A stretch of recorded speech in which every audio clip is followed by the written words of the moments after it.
500 billion nakatulog sa inyong opisina. Nawalis na nga yung 90 billion, ilang Pilipino ang masasalbar nito? Ilang buhay kaya ang pwede pang masasalbar nitong 500 billion? Kung ginamit nyo lang po kaagad sa mga kababayan nating mahirap. Pagiging mahirap. Yung totoo lang, honest answer. I don't think so po. Yun I'd like to think we've been financially... Pasyalan nyo lang po as President ng PhilHealth. Puntahan nyo yung mga hospital. Kung hindi ka ba dumugin doon sa mga hospital billing. Subukan nyo lang po. Samahan kita. A lot of this, what we're talking about, especially Tulfo... Sir, ba't parang Tulfo lang tawag mo sa akin? Parang bastos ka ata. Umaasa ako na ikukonsidera ng ating pamahalaan ang rekomendasyong ibalik ang binawing pondo sa PhilHealth for PhilHealth leadership and management to increase benefit values of its programs and to accelerate benefits payment. At higit sa lahat, matukoy at mapanagot ang mga nagpabaya sa isyong ito. Daghang salamat, Mr. Chair. Salamat, Senator Isa. May we now hear from Senator Raffy Tulfo. Thank you, Mr. Chair.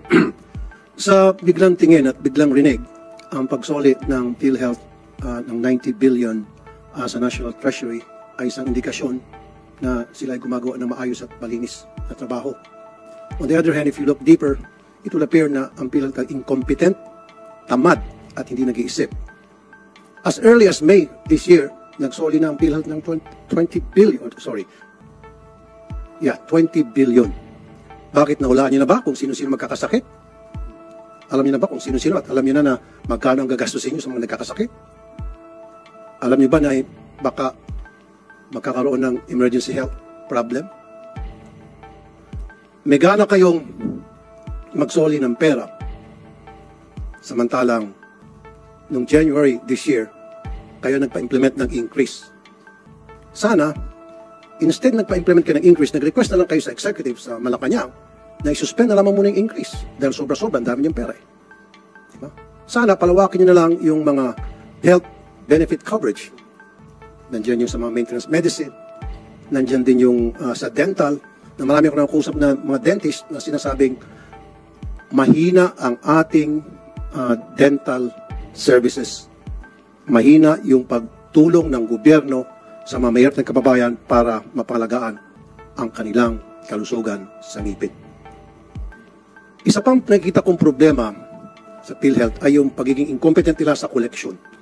Every single day sa programa ko sa Wanted sa radyo, pila-pila yung mga employees na kinakaltasan sila ng kanilang mga employer para contribution sa PhilHealth, and yet, hindi nare-remit ng PhilHealth yung kanilang mga contribution. Wala bang maayos na sistema ng PhilHealth to go after these employers? Meron bang mga nakasuhan ng mga employers na hindi nagre-remit sa PhilHealth?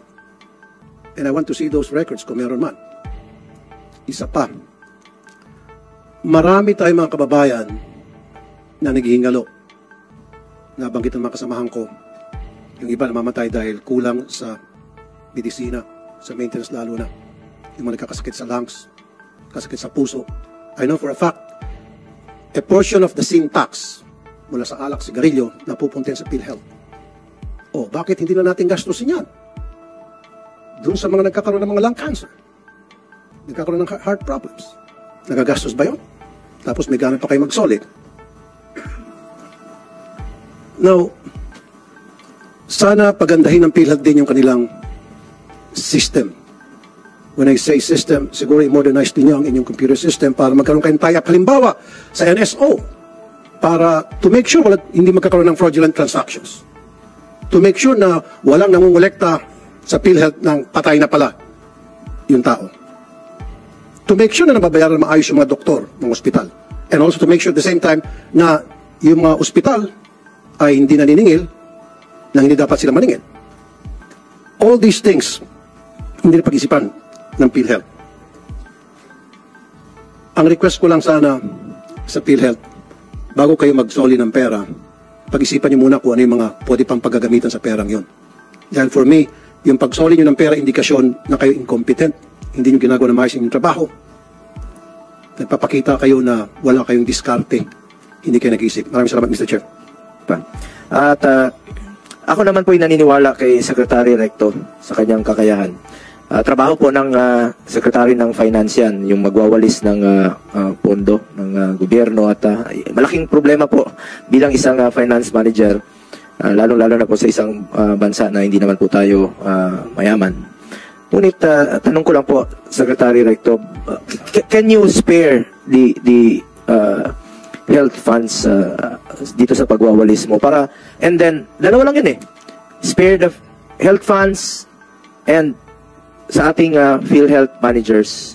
Sir, gamitin nyo naman yung pondo sa, may chest fund kayo na 500 billion pero yung mga kababayan natin walang pambayad pati pang chest x-ray o pambayad sa oxygen, wala.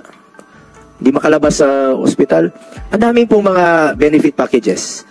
Sa mga, I'm sure, sa nakikinig ng mga doktor dito, ang daming request nila na sana naman i-increase naman itong mga benefit packages namin sa makabagong teknolohiya. Marami na po dyan, sa operasyon sa puso, na hindi nyo naman po nasasagot. Baka pwede nyo ma-increase po yung mga health packages para hindi nyo para hindi na po hindi mawalis yung pondo nyo. Ba't hindi nyo po gamitin yung pondo ninyo sa mga mahirap, sa mga pasyenteng naghihingalo, para hindi po masama na walisin ng Department of Finance yung pera ninyo. Nakita nila may pondo, winalis. Di ba? Simple logic lang po yun, President Ledesma. Kung wala nang pondo yung naiwan sa PhilHealth, hindi wawalisin ni Secretary Recto yun. Secretary Recto, baka marami pang mga ahensya, GOCCs, na marami pang pondo na pwedeng pagkukunan, na pwede nyo pong ma-spare po ang ating PhilHealth para magamit naman po nila sa mga pasyente. Napakasimple po nito. Spare the health funds, gamitin nyo po sa tama. Dagdagan nyo po yung mga benefit packages. Ang layo pa natin sa no balance billing. Nabanggit po ng isang opisyal dito ng DOH. Sabi nila, we need around 40 billion for no balance billing. 37 to 40 billion. O 90 billion yun. Baka pwede magamit yun para maging no balance billing ang ating mga pasyente. Pwede ho ba yun, President Ledesma? At saka marami pa, I'm sure, nasa opisina nyo tiwangwang dyan, yung mga request po ng mga additional packages, benefit packages. As long as makatulong sa mga mahirap nating kababayan. Wala na naman tayo. Anyway, before you give your opening statement, President Mandy Ledesma, pakisagot naman po yung katanungan. Hindi lang po katanungan ko, yung katanungan po ng mga pasyente yon na naghihingalo hanggang ngayon na walang pambayad po sa kanilang ospital, walang pambili ng gamot. Baka dagdagan nyo po, na-discuss natin before, Sir Mandy, na about yung libreng gamot. Baka pwede nyo palawakin po yun. At hindi nyo nalang gamitin yung 70 billion. Kasi 20 binayad sa iya. 70 billion pambili ng libreng gamot sa mga kababayan natin. Dami talagang naghihirap pa. Go ahead po. Thank you very much, Senator Go, for your question. No? Before I give my opening statement and brief presentation, to answer your question po, I just want to reiterate yung sinabi po ni Honorable DOF Secretary Ralph. No? Aside from the 90 billion po, there's still a remaining 500 billion po sa PhilHealth. No? So it doesn't mean na dahil nawala yung 90 billion, mawawala ng pera yung PhilHealth po. So may natitirang 500 billion po. No? So meron pang chest fund na 500 billion? Yes po. Just want to highlight that po. So ngayon, hawak nyo po yun? So, yes po. So, nasa cash and investments po. Naku, pag nawalis na naman yan. Hindi po, sabi, prinamis po ni Senator, ni Secretary Ralph na this is just a one-time, 1 year aberration po. Hindi na mangyayari po ulit. So, hindi ito reserve fund ng PhilHealth? Which one po? Itong 500B, reserve fund nyo to? Hindi po, hindi po. Itong 90 billion na winalis, yung 89.9 billion po, Honorable Senator Go, is not part of the reserve fund of PhilHealth po. Ano po ito? Subsidy po ito ng DAA? Yes, Honorable Go, it's a subsidy po ng GAA po. Itong 500 billion na sinasabi na chest fund nyo po, kasama na dito ang reserve fund at saka subsidy ng DAA? Yes po. Yes, Your Honor. Members contribution? Yes, Your Honor. Ba't hindi nyo gamitin sa pag-increase po ng mga benefits ng mga kababayan natin? If I may, Your Honor, actually, Honor, I was appointed to PhilHealth around 18 months ago po. No? by beloved President Marcos. Prior to my joining PhilHealth po, just for the information of this honorable body, yung benefit packages ng PhilHealth has not been enhanced for 12 years po. Nung pumasok po ako, and I've been there for less than 2 years, doon lang po na-enhance yung benefit packages. So, again, with all due respect to this honorable body po, talagang gumagalaw kami. In fact, we're very, very aggressive po. If I'll be given the permission po, I can give all the details and elaborate on what we have done in the last 18 months with regards to increasing the benefit packages of PhilHealth po. Thank you po.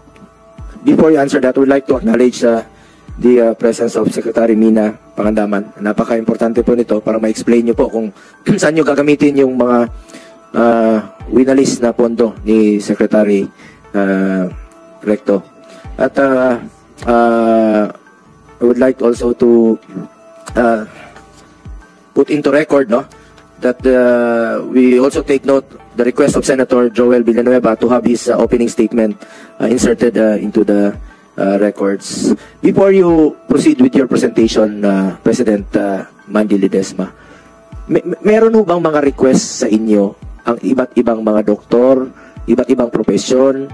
Halimbawa, sa operasyon sa puso, meron ba silang ni-request sa inyo na to increase their packages or benefit packages para mas marami pa silang matutulungan? Kasi importante po ito, President Ledesma, dahil yun ang concern nila, napakaliit po ng packages ninyo. Hindi sila makaka-proceed po doon sa mga libreng operasyon. Marami bang pending sa opisina ninyo? Kasi akala ko noon, wala na kayong pera. So ngayon, 500 billion pa pala ang pera ninyo.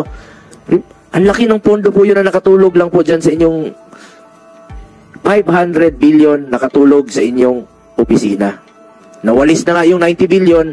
Ilang Pilipino ang masasalbar nito? Ilang buhay kaya ang pwede pang masasalbar nitong 500 billion kung ginamit nyo lang po kaagad sa mga kababayan nating mahirap? Thank you for your question, Senator Go. Again, I'd like to highlight, we are very, very aggressively enhancing all of our benefit packages, In fact, so we did an initial 30% across the board last February 14, and we are already in the process of doing another round of 30%, So talagang tuloy-tuloy po. Now, with regards to your question po, marami ba kami kausap? Constantly po, we are talking with all of the different hospitals associations, with the different doctors, with the different hospitals. We're getting all the inputs po. Alam mo po, yung case packages, there's more than 9,000 of them, So we need all the experts' inputs and opinions. So we are constantly talking with all of them. Pati yung mga suggestions at opinions nyo, honorable senators, lahat yan, pati yung mga doctors, the common tao, we need all the inputs. Maraming trabaho po, there's a lot of work to be done po, but I'd like to assure this honorable body and the public that we are doing our job. We are working 24/7 and we will make things happen po during this term of President Marcos. Thank you po. Baka yung iba, Sir Mandy, hindi na po makantay. Baka mamatay na yung mga pasyente dahil sa kahirapan. Bilisan niyo po yung trabaho. Huwag niyo patulugin yung 500 billion niyo dyan. Talaga yan. Ang dami pong mga pasyente nating mga kababayan naghihingalo. Hirap po maging mahirap. Sa Osamis mismo, ayaw na pong magpa-hospital, pinapatanggal na po yung oxygen niya dahil wala na pong ikakabayad. Isipin nyo, malalagutan ng hininga dahil wala na po siyang pambayad sa oxygen. PhilHealth, ano bang remedyo dito? Pwede bang, is it still possible na hindi nyo ituloy ang pag-transfer na ito? Or Secretary Recto ang makakasagot po dito? Isang tanong pa, halimbawa na lang, may karamdaman ka sa puso.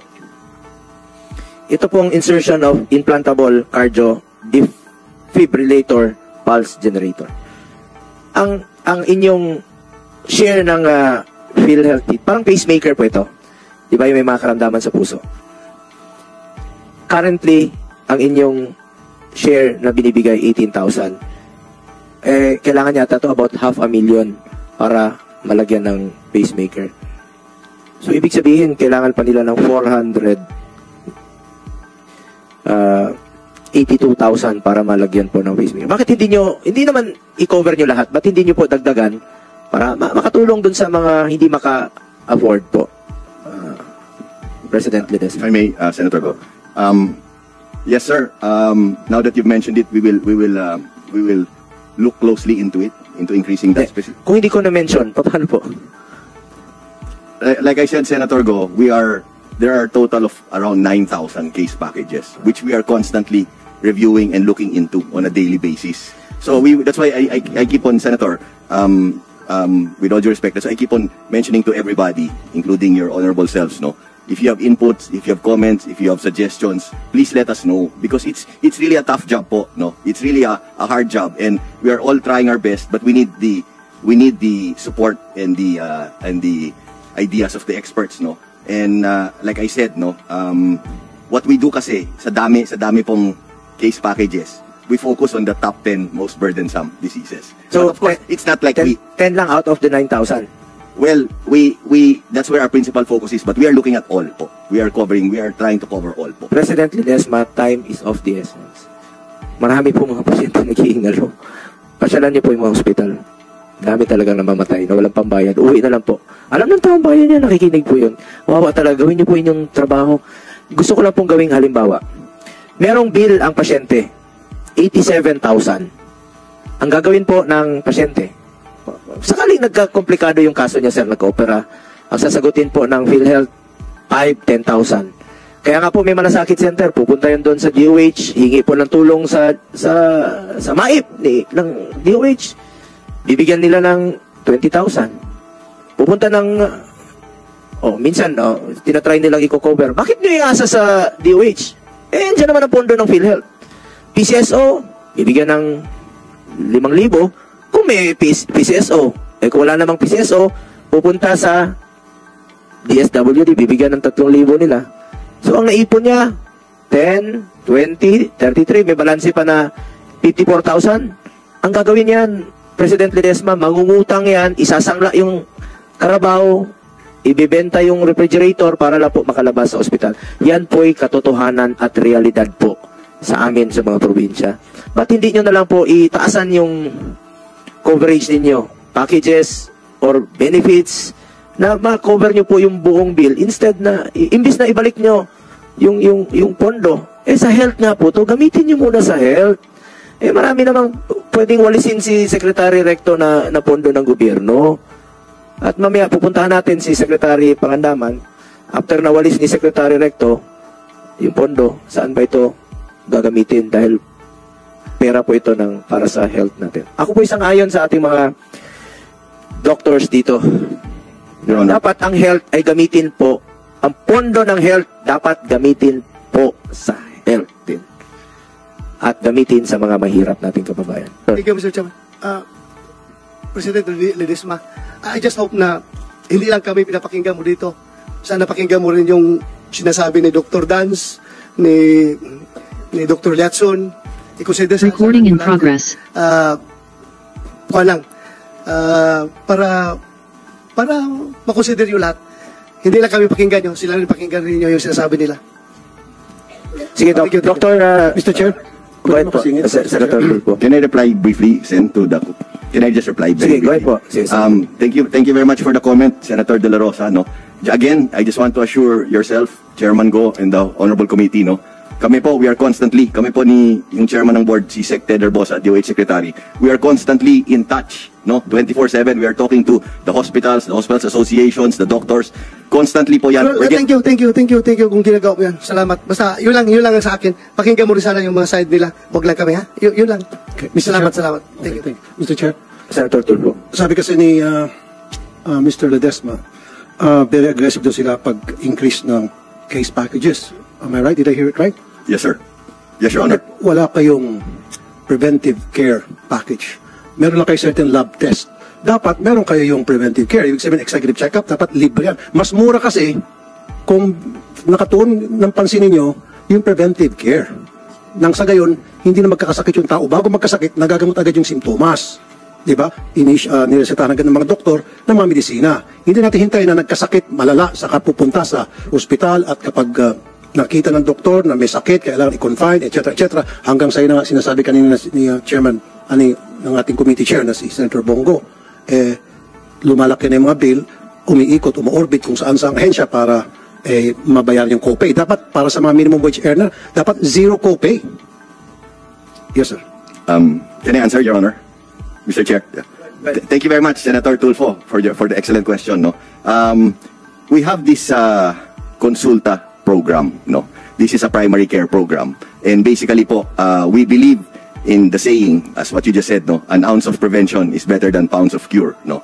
So this Consulta program, we have free checkup po, 13 laboratory and 21 medicines po, no. And also regarding this, it's just recently we increased the capitation rates. Dati kasi po for public it was 500 pesos, 750 po for private. We increased it now to 1,700 because of the, yung inputs at comments na dumadating sa amin, no? Kaya in-increase po namin yan.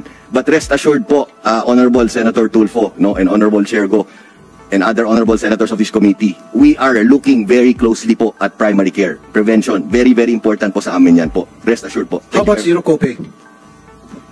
Especially sa mga minimum wage earners sa mga senior citizens. For government po, Senator Tulfo, no copay po for government. No, even sa private dapat. Pag napunta sa isang private hospital, then siksikan na sa government hospital, napipilitan itong mga maliit nating kababayan pupunta sa private hospital para magpagamot. Meron ako nababalitaan na gusto na magkaroon ng magpa-angioplasty dahil kailangan talaga gawin yun. Malalaman-laman nila na malaki pala kanilang copay, umatras na lang. Yung iba, umahasa lang sa gamot-gamot, sa mga herbal, and then wag ka later on, na-stroke, namamatay.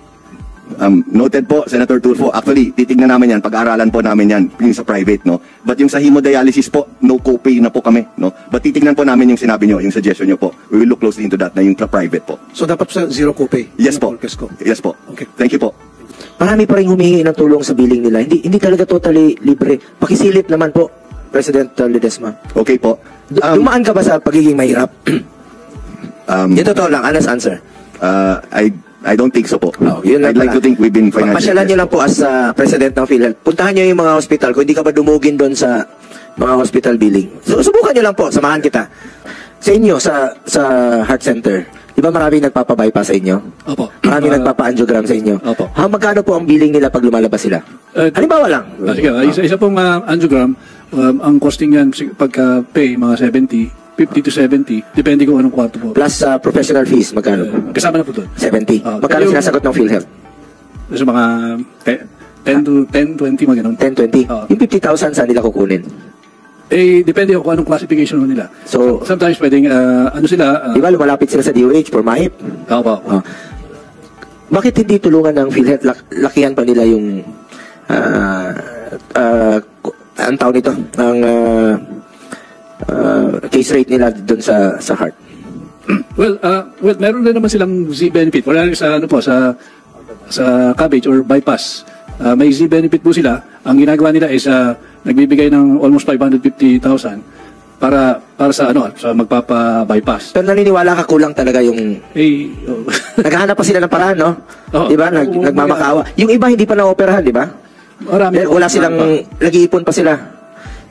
President Ledesma, pakitingnan nyo naman, ang dami dyan sa heart center, hindi pa po sila na-operahan dahil takot sila magpa-operahan dahil baka wala silang pambayan. Baka pwede nyong silipin ito, may mga heart warriors dyan, dito pa nga pupunta sa amin eh. Dapat pwede naman silang pumunta sa inyo, na baka taasan nyo po yung tulong kasi meron nga kayong 500 billion. Alam mo, Sir President Ledesma, hindi maintindihan ng ordinaryong Pilipino po yun, na meron kayong pondo na 500 billion, tapos ito, naghahanap pa sila ng tulong mula sa iba't iba. Mangungutang pa yan. Dalawa lang yan ha. Taasan nyo yung tulong ninyo, counterpart ninyo sa pagpapa-opera sa mga case rate. Then, pag-aralan natin ng mabuti dito sa Senado, andyan na yung bill, no? For interpellation na yung i-reduce po yung or suspension muna ng pag-increase ng contribution. Ang sakit po mag-contribute sa mga ordinaryong Pilipino. Bawat piso po ay napakahalaga sa ordinaryong Pilipino. Mag-contribute sila habang nakikita nila na meron pa kayong 500 billion. Duly noted, Senator Go, we will comply. Also, Senator, we will also schedule a meeting immediately with the heart center. No, sa schedule po namin yan, we will see how we can move forward po. Ilan po sa heart center, NKTI, yung mga nagpapa-transplant, dialysis, punta ka ng lung center, punta ka sa children's hospital. Dami dyan. Marami mga pasyente na biliary atresia, na hindi po, wala silang kakayahan talaga. Hindi nga nila yung iba namamatay na lang po dahil hindi nila ma-afford ang pagpapa-opera sa mga transplant po. Pakisilip naman po, yan lang po ang pakiusap ko sa inyo, President Manuel Ledesma. We shall definitely comply, Senator Go. Gamitin niyo po ang pondo ng PhilHealth sa health po, tulong sa mga mahirap. Pera po ng tao yan, ibalik niyo po sa tao yung pera ng tao. We shall comply po. Mr. Chair? Thank you. Okay. Thank you, Senator. Bakit hindi kino-cover ng PhilHealth yung CT scan, MRI, ultrasound?